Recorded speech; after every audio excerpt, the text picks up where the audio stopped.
Merci pour votre temps parce que Avec depuis que plaisir. nous nous sommes rencontrés, on n'a pas eu le temps jusqu'à ce moment présent pour faire cette petite interview.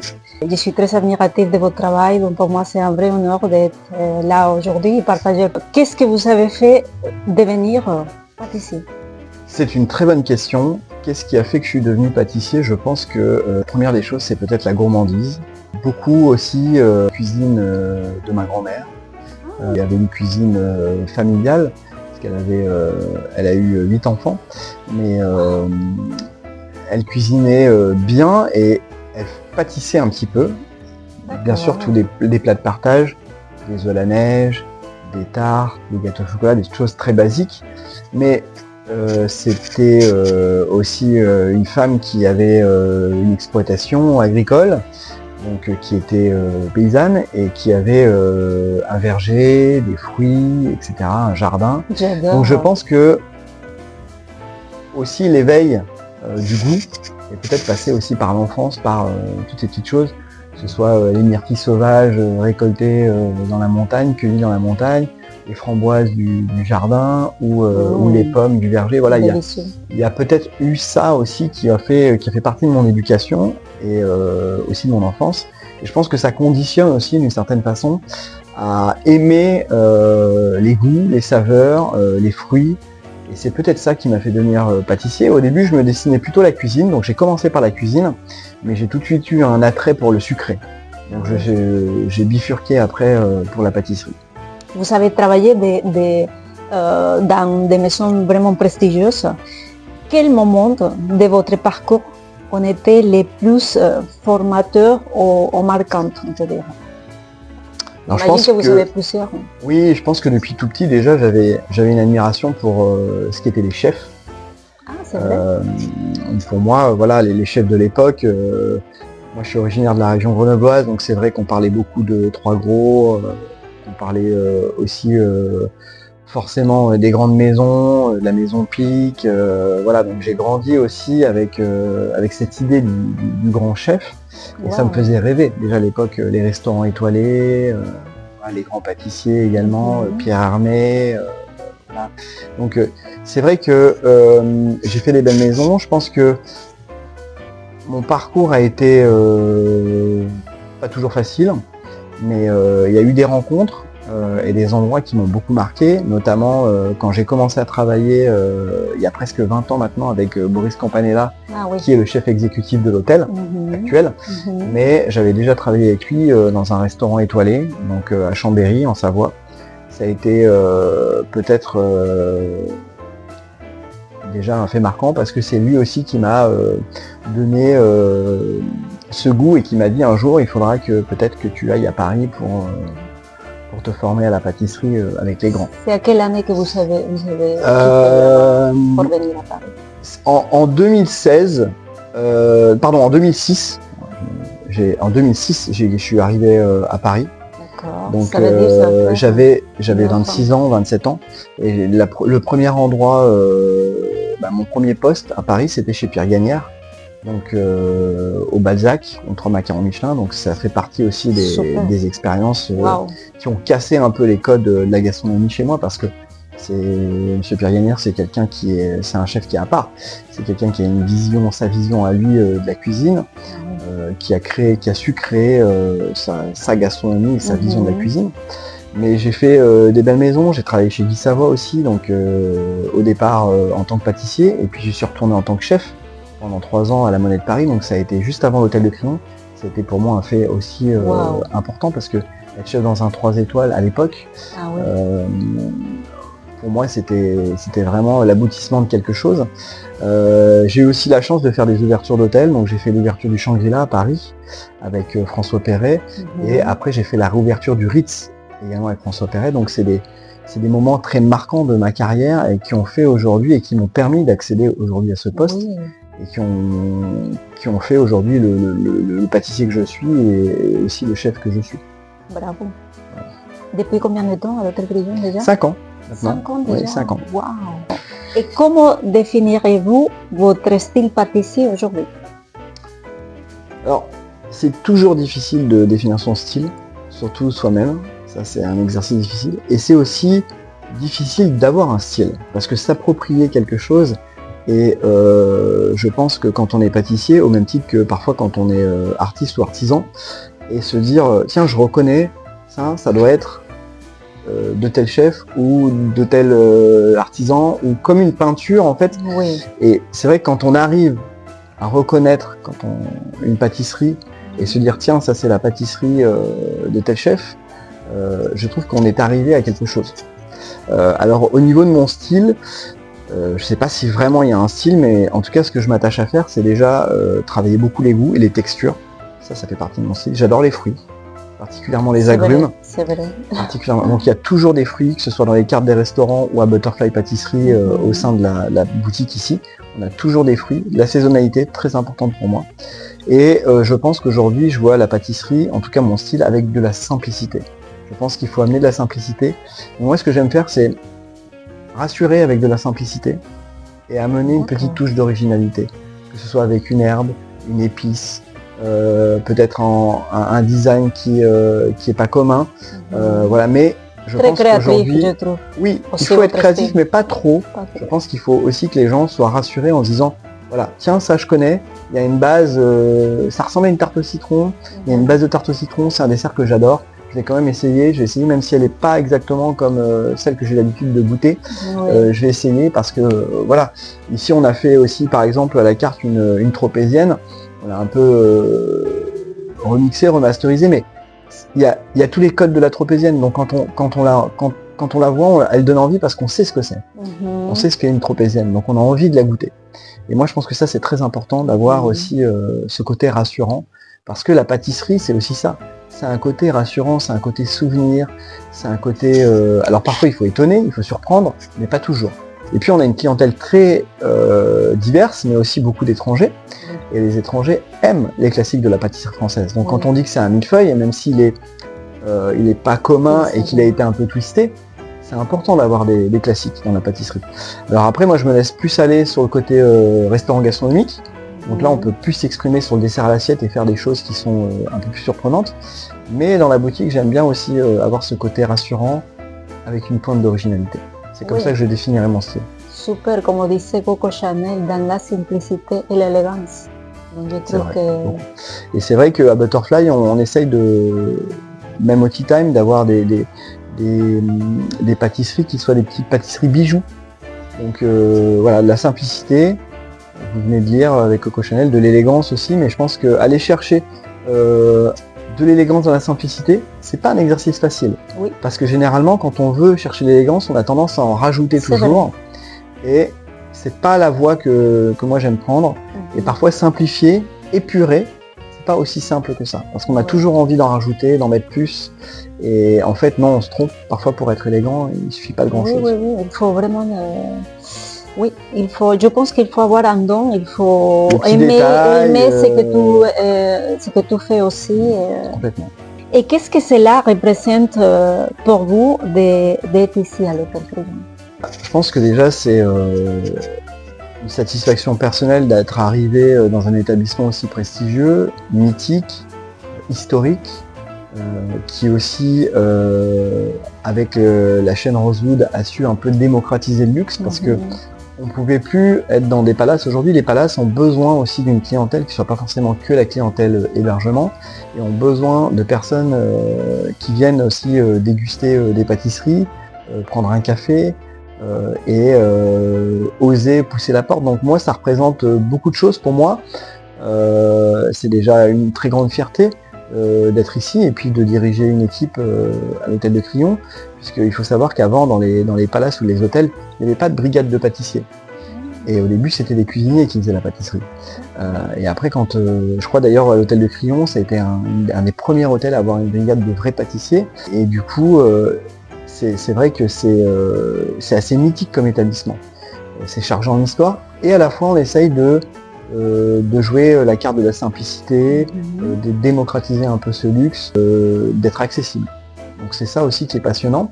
Et puis la diversité aussi de la pâtisserie, toutes les facettes de mon métier sont employées ici. La chocolaterie, la glacerie, là on va arriver vers l'été, on va faire des glaces, on va faire des cookies glacés, la pâtisserie de boutique, le dessert de restaurant, le tea time, les viennoiseries le matin. Voilà, il y a vraiment un panel qui est exploité à fond. Et c'est ça qui est passionnant aujourd'hui. Wow. Comment ça se passe, par exemple, une journée normale, on peut dire, pour vous? Vous arrivez à quelle heure à l'hôtel? Alors en général, j'arrive vers 9h parce que je dépose mes enfants à l'école. Wow. Parce qu'il faut quand même que... J'ai 2 petites filles et il faut quand même que je puisse les voir un petit peu. Donc pour moi, c'est mon moment un peu à moi. J'arrive ici à 9h et puis après, la journée est décousue, elle se ressemble jamais. Hein. On a des événements, parfois on a des tea time le week-end, on a des brunchs, on n'a pas de brunch, on a des mariages, on n'a pas de mariage, on a des restaurants qui sont pleins ou pas. Ici à Butterfly aussi, suivant la fréquentation, ça peut être des jours complètement fous. Et puis toute l'année est aussi en fait rythmée avec des événements. On a Noël, on a Pâques, on a l'été, on a l'arrivée du printemps. Donc c'est vrai que tout ça, les journées ne se ressemblent pas toutes, mais elles sont longues, ça c'est sûr, parce qu'on a quand même 3 restaurants. On commence par les petits déjeuners le matin, donc quand j'arrive ils sont déjà presque lancés, mais ça continue. Le midi on a les déjeuners, après on a le tea time, et le soir on a le service du restaurant gastronomique. Et parfois aussi des événements, des banquets, des cocktails, des mariages, donc on s'ennuie pas. Il y a beaucoup de choses, j'ai la chance d'avoir aussi des équipes qui me suivent, qui sont derrière moi, et puis qui se succèdent tout au long de la journée, puisque c'est en fait une grosse équipe pâtisserie, mais avec des petites équipes à l'intérieur. D'accord. Avez-vous une création emblématique pour les crayons dont vous êtes particulièrement fier? Il y en a plusieurs. J'aime beaucoup la fleur de jasmin qu'on avait faite au début à l'ouverture de Butterfly. J'aime bien aussi tout ce qui est cake. Alors ça peut paraître très simple comme ça, mais j'aime bien le cake. On fait un cake marbré qui est splendide, on fait un cake au citron aussi qui est particulier. Et puis on a le flan, qui est devenu une de nos signatures à Butterfly Pâtisserie. On a fait des flans, on a fait un flan vanille, il va falloir. On a fait un flan marbré, donc chocolat noisette vanille. On a fait un caramel vanille il n'y a pas très longtemps. L'été on fait un framboise vanille, donc on a cet attrait aussi pour les flans. Alors c'est vrai que c'est un peu la mode le flan, mais en départ en proposant un flan, je me suis dit tiens, on va proposer une pâtisserie un peu plus simple, mais je pensais pas que ça allait avoir cet engouement particulier pour le flan, et on a des gens qui viennent à Butterfly que pour le flan. Donc j'ai cette fierté sur le flan. On a aussi des millefeuilles qui marchent très bien. Et c'est vrai qu'on a 2 millefeuilles différents. On en a un à Butterfly Pâtisserie qui est plus boutique et un qui est plus dessert de restaurant au jardin d'hiver. Mais j'aime bien avoir des choses différentes dans les différents points de vente et pas forcément retrouver les mêmes choses.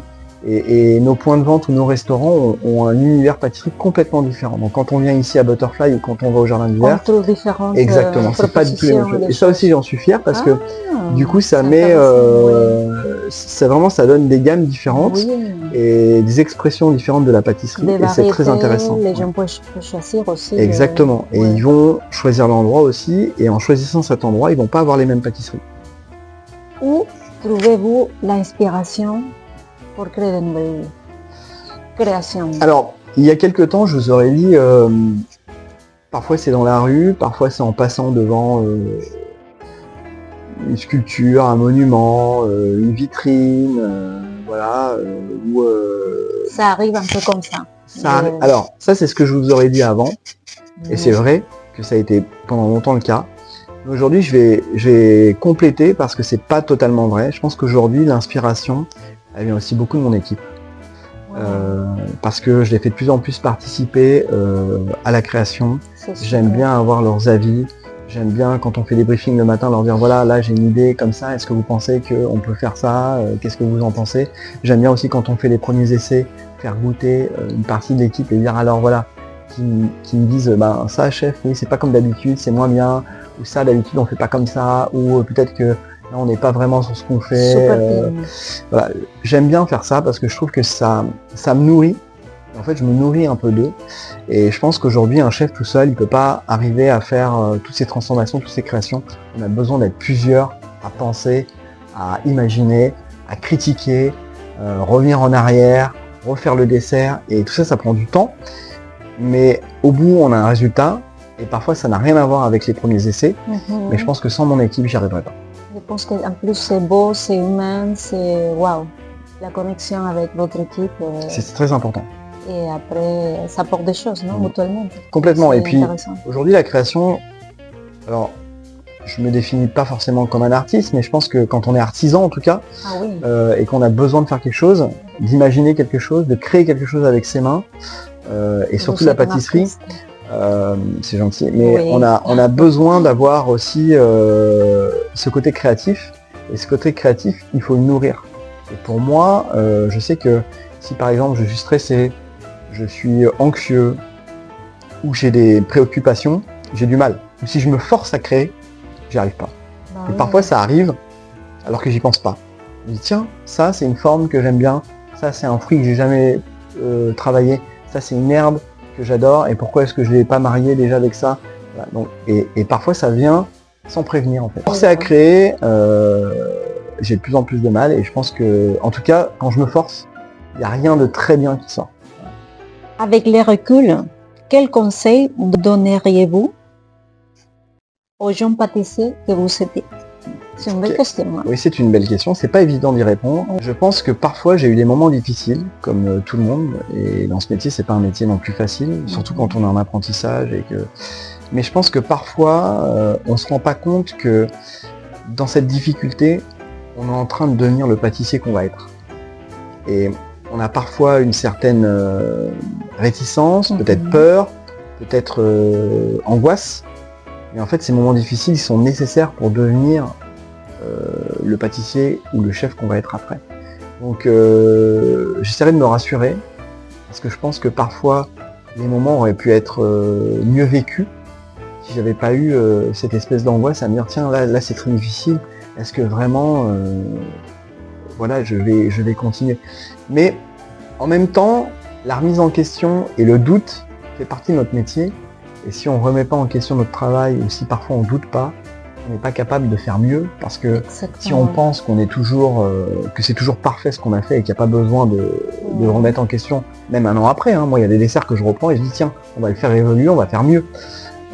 Et ce doute, il est nécessaire en fait, parce que c'est avec ce doute-là qu'on devient meilleur et qu'on pousse encore plus loin la qualité, ou ça peut être juste la texture, le goût qui était pas assez prononcé, ou on le sentait mais pas vraiment, donc rajouter quelque chose.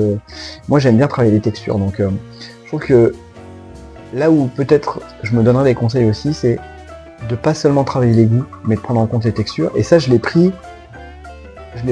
pris conscience plus tard que les textures avaient une importance dans la dégustation. Et aujourd'hui je suis très content de travailler le goût mais avec les textures. Donc c'est peut-être les conseils que je me donne. Très intéressant. Et un conseil aussi pour les personnes qui sont en train d'apprendre. Je pense que devenir chef, devenir sous-chef, ou en tout cas devenir un bon pâtissier, sans même devenir chef, parce que parfois on peut être artisan, patron. Et en tout cas pour devenir un professionnel de la pâtisserie, je pense qu'il faut du temps. Il ne faut pas brûler les étapes. Et aujourd'hui on a une jeunesse qui est très pressée. Alors c'est bien parce qu'ils ont soif d'apprendre, ils ont envie d'apprendre, ils ont envie d'aller vite. Mais malheureusement la pâtisserie c'est de la patience. Et on ne peut pas devenir sous-chef ou chef du jour au lendemain. Il faut d'expérience. Il faut aussi voilà. Et quand je dis expérience, c'est pas que de la technique. C'est pas que des techniques de pâtisserie, c'est pas savoir tabler du chocolat ou tirer du sucre ou faire du feuilletage. C'est aussi avoir une sensibilité. Elle se développe aussi avec le temps. Et il ne faut pas développer uniquement ses compétences, il faut aussi développer son goût et la façon dont on déguste les choses pour pouvoir comprendre les émotions qu'on va donner au client. Et on peut être un très bon technicien, mais pas faire des choses bonnes, mais pas faire des choses exceptionnelles. Et je pense que le goût a beaucoup d'importance. Et aujourd'hui, quand on est pâtissier, c'est peut-être quelque chose qu'on a à apprendre aussi de nos confrères cuisiniers. C'est qu'on goûte pas assez ce qu'on fait. Quand on fait une crème, il faut prendre le temps de goûter. Quand on met une glace dans la turbine, eh bien, quand elle sort, même si on mange pas, il faut quand même pouvoir la goûter pour se dire tiens, là ma glace elle est parfaite parce que on a fait infuser la vanille pendant tant de temps, ou parce qu'on a mis de la crème qui est d'une très très belle qualité. Et je pense que goûter c'est essentiel. Donc je leur donnerai 2 conseils.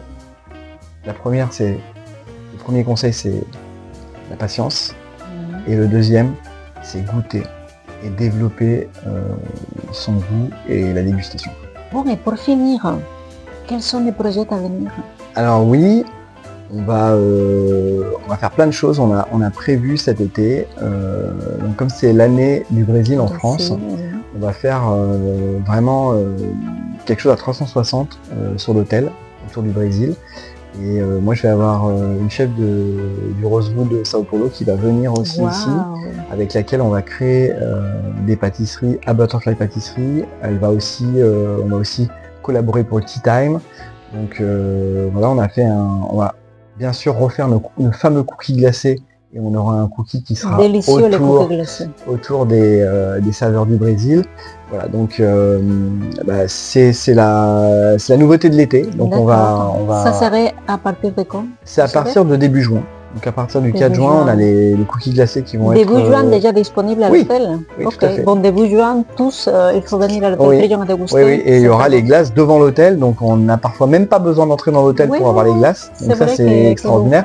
Mais bien sûr, on sera là à Butterfly Pâtisserie aussi, et puis avec le Tea Time, donc c'est des moments forts de l'été. On a voulu travailler sur ce thème du Brésil, donc on va se donner les moyens de faire ça. On a une collaboration aussi avec Fruitini qui font des fruits givrés. Donc on est en train de faire une collab avec eux, je vais pas vous dire, mais waouh, il faut passer absolument. Oui, exactement. Visiter. Génial. Bon, merci beaucoup. Avec plaisir. On va vous suivre votre travail. C'est toujours un plaisir de vous recevoir. Et on va se revoir bientôt. Oui, très bientôt. Super.